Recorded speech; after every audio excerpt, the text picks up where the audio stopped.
2024 लोकसभा चुनाव के बाद से ही देश में विपक्षी पार्टियां जातिगत जनगणना को लेकर बेहद आक्रामक हैं। खास तौर पर राहुल गांधी संसद से लेकर अपनी हर सभा में हाथ में संविधान की किताब लेकर बार बार ठोक कर बोलते हैं कि वो किसी भी कीमत पर देश में जातिगत जनगणना कराकर रहेंगे। अगर कोई सोचे कि जाति जनगणना को रोका जा सकता है या 50% बैरियर को रोका जा सकता है, मैं आपको बता रहा हूं वो सपने देख रहा है।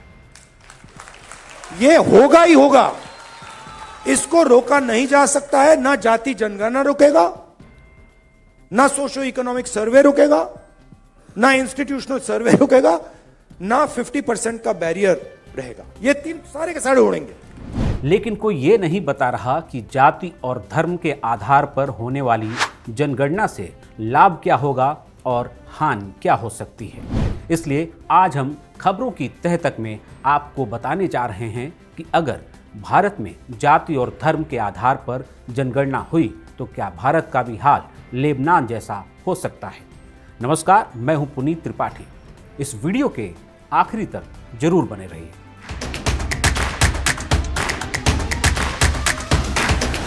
ये साल था 1931। भारत में अंग्रेजों का शासन था जब देश में पहली बार जातिगत जनगणना कराने का अंग्रेजों ने काम किया। उसके बाद आया साल 1932। देश था लेबनान, जो भूमध्य सागर पर इजराइल और सीरिया के बीच स्थित है। सदियों तक लेबनान ओटोमन साम्राज्य का हिस्सा था, लेकिन द्वितीय विश्व युद्ध के बाद यह ग्रेट लेबनान के नाम से फ्रांसीसियों के हाथों में चला गया। लेबनान में जातिगत विवादित जनगणना कराई गई, जिससे पता चल सके कि वहां ईसाइयों और मुस्लिमों और अन्य धर्मों के लोगों की कितनी जनसंख्या है।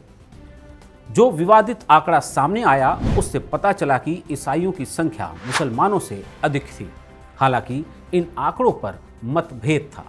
लेबनान का संविधान 1926 में तैयार किया गया था, जिसमें ईसाइयों और मुसलमानों के बीच राजनीतिक शक्ति के संतुलन की बात कही गई थी और देश का नाम बदलकर लेबनान गणराज्य रखा गया। 1943 में लेबनान की सरकार में राजनीतिक प्रतिनिधित्व के लिए 1932 की जनगणना के आधार पर एक सूत्र तैयार किया गया, चैम्बर ऑफ डिप्यूटीज।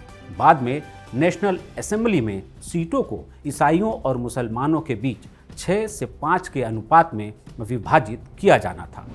राष्ट्रपति एक मैरोनाइट ईसाई, प्रधानमंत्री एक सुन्नी मुसलमान और चैम्बर ऑफ डेप्यूटीज का अध्यक्ष एक शिया मुसलमान होता था। इसके अलावा 1943 में लेबनान को स्वतंत्रता मिली और 1946 में फ्रांसीसी सैनिकों ने वापसी कर ली। 1950 के दशक से लेकर 1960 के दशक तक 1958 में एक संक्षिप्त विद्रोह को छोड़कर लेबनान शांतिपूर्ण था। 1960 के दशक के अंत और 1970 के दशक की शुरुआत में अरब इजरायली युद्ध से भागकर फिलिस्तीनी शरणार्थी लेबनान में उतरे और फिलिस्तीनी कार्यकर्ताओं ने इजराइल के खिलाफ अभियान के लिए लेबनान को अपना आधार बनाया। फिलिस्तीनियों के आने से मुस्लिम और ईसाइयों में तनाव बढ़ गया। 1975 में बड़े पैमाने पर गृह युद्ध छिड़ गया, जिसमें एक तरफ लेबनानी मुस्लिम मिलिशिया और फिलिस्तीनी गुर्रिल्ला समूहों का गठबंधन था और दूसरी तरफ ईसाई मिलिशिया थे। शांति बहाल करने और फिलिस्तीनियों को नियंत्रित करने के लिए सीरियाई सैनिक 1976 में लेबनान में घुस गए। क्षेत्रीय शक्तियों इजराइल, सीरिया और फिलिस्तीनी मुक्ति संगठन PLO ने लेबनान को अपना युद्ध क्षेत्र बना लिया, जिससे गृह युद्ध जारी रहा। लेबनान में गृह युद्ध 16 वर्षों तक चला, जिसमें 1.5 लाख लोगों की जान गई और सैकड़ों हजारों लोग विस्थापित हुए। 16 वर्षों तक चले इस गृह युद्ध का कारण वो 1932 की जनगणना बनी, क्योंकि जिसकी जितनी भागीदारी उसकी उतनी हिस्सेदारी के आधार पर सत्ता में हिस्सेदारी दी गई। नतीजा ये हुआ कि अलग अलग धर्मों के लोग अपनी जनसंख्या बढ़ाने की होड़ में लग गए।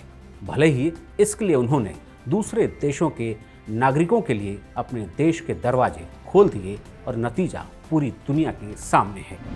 एक अनुमान के मुताबिक लेबनान में अब 60 से 70% मुस्लिम है, जिसमें शिया और सुन्नी के साथ साथ अलावी और ड्रूज के रूप में जाने जाने वाले छोटे मुस्लिम संप्रदाय शामिल हैं। शेष 30% से 40% आबादी कैथोलिक, प्रोटेस्टेंट और रूढ़िवादी सहित विभिन्न ईसाई संप्रदायों से बनी है। लेबनान की राजधानी बेरूत को कभी मध्य पूर्व का पेरिस माना जाता था, जब तक कि यह गृह युद्ध में नष्ट नहीं हो गया।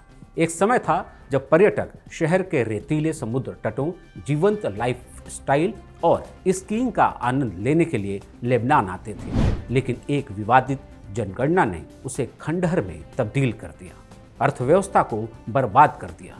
क्या हम और आप भी चाहेंगे कि एक विकसित देश की तरफ बढ़ते अपने देश को भी लेबनान जैसा बनने देंगे? अपना जवाब हमें कमेंट बॉक्स में जरूर दें, और अगर आपको हमारे ये वीडियो विश्लेषण पसंद आया हो तो इसे लाइक और शेयर करें। साथ ही ऐसे ही विश्लेषण के लिए चैनल को सब्सक्राइब जरूर करें।